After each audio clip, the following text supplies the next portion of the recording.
Hello everyone. तो आज हम स्टार्ट करने जा रहे हैं एक न्यू यूनिट बायोटेक्नोलॉजी, जिसका बुक में नाम है चैप्टर नंबर 9 जैव प्रौद्योगिकी सिद्धांत व प्रक्रम। तो सबसे पहले अगर हम बात करें कि बायोटेक्नोलॉजी या जैव प्रौद्योगिकी होती क्या है, तो जीव विज्ञान की यह वह शाखा है जिसमें मानव की आवश्यकताओं के लिए उपयोगी वस्तुएं बनाने के लिए जब हम माइक्रो ऑर्गेनिज्म यानी कि सूक्ष्म जीवों और एंजाइमों का उपयोग करते हैं, उसी को कहते हैं बायोटेक्नोलॉजी। और इसके एग्जाम्पल्स जैसे कि दही बनना, ईस्ट, बियर, ब्रेड आदि। नेक्स्ट है जैव प्रौद्योगिकी के सिद्धांत।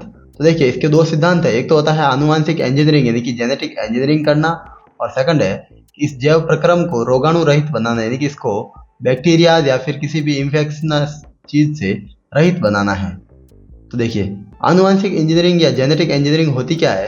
इस तकनीक के द्वारा आनुवांशिक पदार्थों के रसायनों में परिवर्तन कर इसे परपोषी जीवों में प्रवेश कराकर डीएनए या आरएनए के लक्षण रूप में परिवर्तन करना है।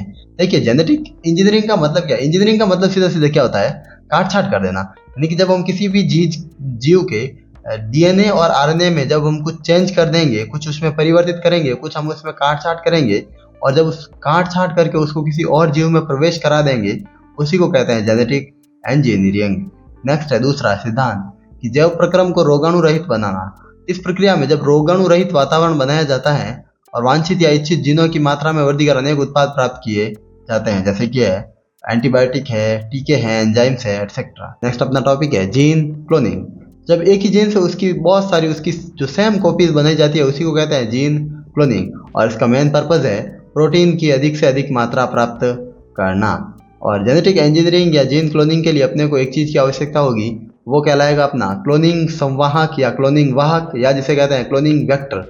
वेरी इंपॉर्टेंट है। तो क्लोनिंग वेक्टर या वाहक क्या होता है, वह जीन या डीएनए जिस पर ओराई स्थल उपस्थित हो, यानी कि जिस पर ओराई साइट प्रेजेंट होना चाहिए, उसी को कहते हैं क्लोनिंग वाहक। यानी कि देखिए वाहक भी होता तो एक डीएनए ही है, लेकिन इस पर होता है ओराई स्थल या ओराई साइट, जो कि रेप्लिकेशन यहाँ यहीं से स्टार्ट होता है। आगे हम पढ़ेंगे कि रेप्लिकेशन या प्रतिकृतिकरण स्टार्ट होने के लिए ओराई साइट वेरी इंपॉर्टेंट है।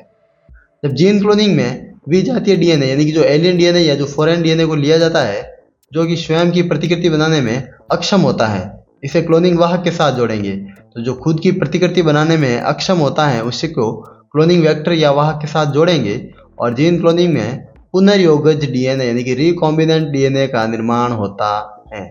जब क्लोनिंग वाहक के साथ में जब हम एक फॉरेन डीएनए को जोड़ देंगे, तो इससे एक बन जाएगा पुनर्योगज डीएनए। और जो प्रथम पुनर्योगी फर्स्ट जो रिकॉम्बिनेंट डीएनए था, वो साल्मोनेला टाइफी, हम पढ़ेंगे इसको, ये टाइफाइड रोग का जो है रोग कारक होता है साल्मोनेला टाइफी के प्लाज्मिड से एंटीबायोटिक रेजिस्टेंट जीन प्रतिजैविक प्रतिरोधी जीन प्राप्त की गई थी। और इस जीन को कोहेन तथा बोयर ने 1972 में प्राप्त किया गया था। एक नंबर का सवाल बन सकता है कि फर्स्ट जो प्रतिजैविक प्रतिरोधी जीन किसने बनाई थी, तो कोहेन तथा बोयर ने, और आंसर हो जाएगा 1972 में। नेक्स्ट अपना टॉपिक है जीन क्लोनिंग या जेनेटिक इंजीनियरिंग टेक्निक के चरण। तो सबसे पहले अपने को क्या करना है कि एक वांछित जीन या डीएनए की पहचान करना है और उसे अलग कर लेना है। दूसरा है अलग किए हुए डीएनए या चिन्हित डीएनए का परपोषी कोशिका यानी कि इसको एक होस्ट सेल में डाल देना है, और फिर इस सेल को परपोषी कोशिका में डाल देना है, और फिर उसे संतति में आगे स्थानांतरित कर देंगे। अब इसके लिए अपने को किन किन टूल्स की, यानी कि टूल्स क्या है इसके जेनेटिक इंजीनियरिंग के टूल्स क्या है, हमें किन साधनों की आवश्यकता होगी, उसके बारे में हम बात करेंगे। तो सबसे पहला है रेस्ट्रिक्शन एंजाइम, प्रतिबंधन एंजाइम। अब जो प्रतिबंधन एंजाइम या रेस्ट्रिक्शन एंजाइम है, वो होते हैं 2 टाइप्स के, प्रतिबंधन एंडोन्यूक्लियस और प्रतिबंधन एक्सोन्यूक्लियस। देखिए ये करता क्या है, यहाँ प्रतिबंधन एंजाइम को बायोटेक्नोलॉजी की मॉलिक्यूलर सीजर्स कहा जाता है, यानी कि आणविक कैंची। याद रखिएगा, वेरी इंपॉर्टेंट है। यहाँ से सवाल बनता है कि जो रेस्ट्रिक्शन एंजाइम या जो प्रतिबंधन एंजाइम है, इसको बायोटेक्नोलॉजी की मॉलिक्यूलर सीजर्स यानी कि आणविक कैंची कहा जाता है, क्योंकि यह डीएनए को काट देता है। तो अब ये जो 2 टाइप्स के हैं, रेस्ट्रिक्शन एंडोन्यूक्लियस और रेस्ट्रिक्शन एक्सोन्यूक्लियस, यानी कि प्रतिबंधन एक्सोन्यूक्लियस और प्रतिबंधन एंडोन्यूक्लियस। तो पहले अगर हम बात करें प्रतिबंधन एक्सोन्यूक्लियस की, तो ये क्या करता है, डीएनए को बाहरी सिरों पर से काटेगा, ओके। और प्रतिबंधन एंडोन्यूक्लियस, यह एंजाइम डीएनए अनुक्रम को बीच में से काटता है। हाँ, ये बीच में से कहीं से भी काट देगा। और जो प्रतिबंधन एंजाइम है वो डीएनए अनुक्रमों को विशेष जगहों से काटता है, इसलिए इसे जैव प्रौद्योगिकी की आणविक कैंची कहा जाता है।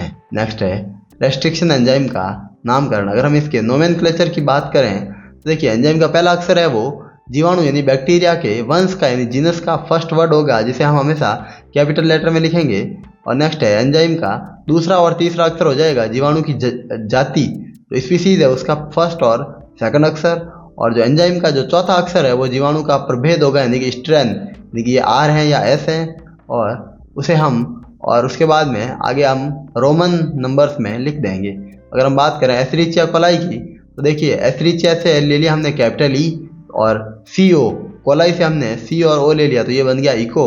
और इसका R होता है इसका प्रभेद तो R और इको RY13 होता है इसलिए इसको R1 कहते हैं।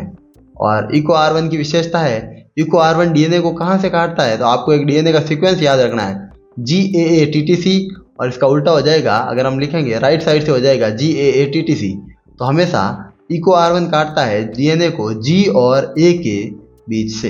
नेक्स्ट अपनी हेडिंग होने वाली है पैलिंड्रोमिक सीक्वेंस या पैलिंड्रोमिक अनुक्रम। तो डीएनए का वह अनुक्रम जहां पर रेस्ट्रिक्शन एंजाइम काटता है और डीएनए के दोनों न्यूक्लियोटाइड जिनको आगे से और पीछे से पढ़ने पर एक ही शब्द बनता हो यानी कि सेम शब्द बनता हो उसी को कहते हैं पैलिंड्रोमिक सीक्वेंस। इसका एग्जाम्पल है जहाज। तो देखिए जहाज, तो जहाज को अगर हम उल्टा पढ़े या सीधा पढ़े वो हमेशा जहाज ही पढ़ा जाएगा।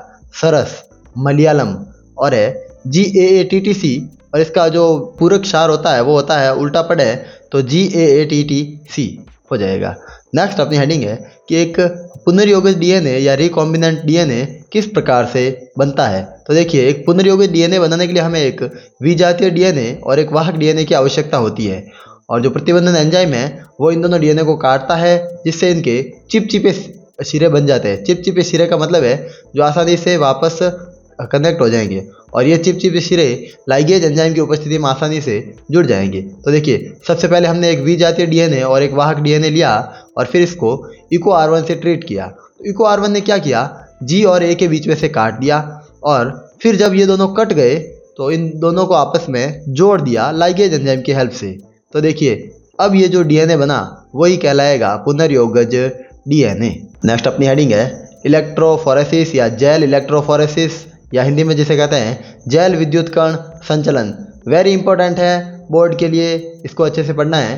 तो जेल इलेक्ट्रोफोरेसिस क्या होता है, यह डीएनए के खंडों को पृथक करने की एक विधि है। इसमें डीएनए खंडों को साइज यानी आकार के आधार पर अलग किया जाता है। हाँ, एक सवाल अगर सीधा छोटा सवाल अगर पूछा जाए कि जेल इलेक्ट्रोफोरेसिस में डीएनए को किस आधार पर अलग किया जाता है तो हमें आंसर लिखना है आकार के आधार पर।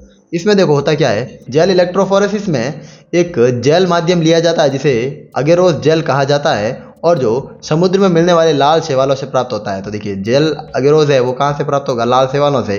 अब जबकि डीएनए खंड है वो ऋणावेशित होते हैं तो उनको अगेरोस जेल माध्यम में डाला जाता है और उन पर विद्युत क्षेत्र लगाया जाता है। तो देखिए हम भी जानते हैं कि डीएनए अगर नेगेटिवली चार्ज है, ऋणावेशित है, तो हमेशा वो किस ओर गति करेंगे, एनोड यानी कि प्लस धनायन की तरफ गति करेंगे। और डीएनए का जो सबसे छोटा खंड है वो सबसे तेज गति करेगा यानी सबसे आगे जाएगा और जबकि बड़ा खंड है वो धीमे गति करेगा। और आकार के आधार पर जो डीएनए खंड है वो उनको हम ऐसे तो देख नहीं पाएंगे, तो उनको देखने के लिए हमें उन्हें ETBR इथिडियम ब्रोमाइड, ध्यान रखिएगा ETBR इथिडियम ब्रोमाइड से रंजित करेंगे और फिर इस डीएनए को पराबैंगनी प्रकाश में देखा जा सकता है। देखिए मेथड बहुत ही सिंपल है, लेकिन डीएनए खंड जब आकार के आधार पर अलग हो जाएंगे तो भी हम उनको ऐसे देख नहीं पाएंगे। तो उनको देखने के लिए उनको इथिडियम ब्रोमाइड से एक बार रंजित करना पड़ेगा और फिर पराबैंगनी प्रकाश में ही देख पाएंगे। मेन इंपॉर्टेंट चीज़ है डीएनए इसमें किस आधार पर अलग हुआ, साइज या आकार के आधार पर।